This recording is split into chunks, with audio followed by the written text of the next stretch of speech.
The divine right theory, the theory which is responsible for more than 1000 years of European dark age till Renaissance. For start, अगर हम इस theory को एक sentence में explain करना चाहे तो यूरोप के लोगों को ये बोला जाता था कि उनका राजा जो है वो गॉड की विल से डिसाइड किया गया है और वो गॉड का रिप्रेजेंटेटिव है। राजा के एक्शंस और राजा के डिसीजंस गॉड के एक्शंस और गॉड के डिसीजन के इक्विवेलेंट हैं, तो आप राजा के डिसीजन या एक्शंस को क्वेश्चन नहीं कर सकते। ऐसे अगर आप क्वेश्चन करेंगे तो इसका मतलब है कि आप गॉड के डिसीजंस और एक्शन को क्वेश्चन कर रहे हैं। ये सारी बातें यूरोप के कॉमन लोगों को उस कॉमन किंगडम के चर्च के हायर ऑफिशियल द्वारा बताया जाता था। साथ ही ये भी कि अगर आपका राजा अच्छा है तो मतलब गॉड आपसे खुश है, और अगर आपका राजा बुरा है तो गॉड चाहता है कि आप उस राजा के बुरे एक्शंस और डिसीजन की वजह से जो भी पेन होगा उसे एंड्योर करें ताकि आपकी सोल प्यूरीफाई हो सके। ये भी चर्च के द्वारा लोगों को बताया जाता था। यूरोप की मेजॉरिटी किंगडम्स में मेजॉरिटी किंग ने इस थियरी का यूज़ किया है अपने पर्सनल बेनिफिट के लिए या फिर डिफरेंट सर्कमस्टांसेस जैसे कि वॉर, ड्रॉट या किसी और भी रीज़न की वजह से इस थियरी का यूज़ किया है अपने पर्सनल एक्शंस और एक्ट्स को जस्टिफाई करने के लिए with the help of this theory. आपको लगता होगा कि मेजर जो एडवांटेज है इस थियरी का राजाओं ने उठाया होगा, पर यहाँ पे आपकी सोच गलत है। इस थियरी का मेजर एडवांटेज जो किसी ने उठाया है वो थे चर्च के ऑफिशियल्स, क्योंकि किंग के एक्ट को जस्टिफाई करने के बदले में उस टाइम की जो भी सुपीरियर लग्जरीज होती थी जैसे वुमेन, फूड या गोल्ड, वो सब का एक्सेस किंग के थ्रू चर्च के हायर ऑफिशियल्स को मिल रहा था, क्योंकि वही थे जो राजा के एक्ट को जस्टिफाई कर रहे थे कॉमन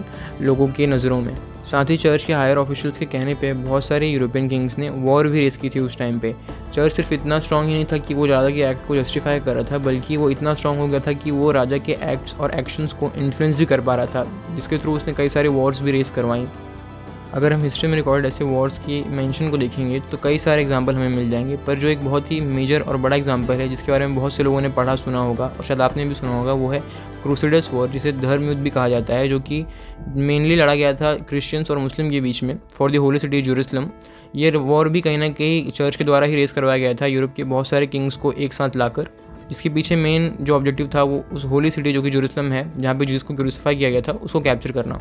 ये वॉर कई फेजेस में लड़ा गया था और लगभग 200 साल से भी ज़्यादा चला था ये वॉर। इसके बारे में हम फ्यूचर में एक वीडियो लाएंगे, डिटेल्ड वीडियो। अगर हम वॉर्स को सेटिसाइड भी कर दें तो समय समय पे हुआ ज्यूज का जेनोसाइड हो या फिर प्रोटेस्टेंट्स का जेनोसाइड हो कैथोलिक चर्च द्वारा, वो भी कहीं ना कहीं इस थियरी की वजह से ही चर्च इतना पावरफुल हो गया था कि वो करने में चर्च कामयाब हो पाया। साथ ही हमने ये भी देखा कि जो छोटे किंगडम्स थे यूरोप में, उसके जो चर्च के हेड्स थे वो इतने ज़्यादा पावरफुल और इन्फ्लुएंशियल हो गए थे in comparison with their king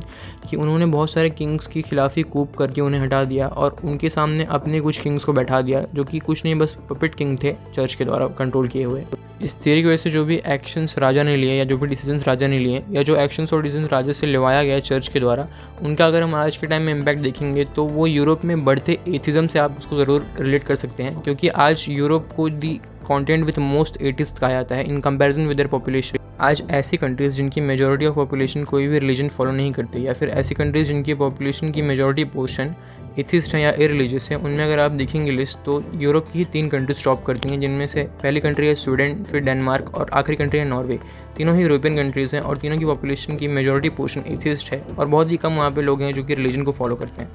ये तो ऐसी कंट्रीज़ जिनका मॉडर्न डे में कुछ खास इन्फ्लुएंस नहीं है, पर अगर आप इन्फ्लुएंशियल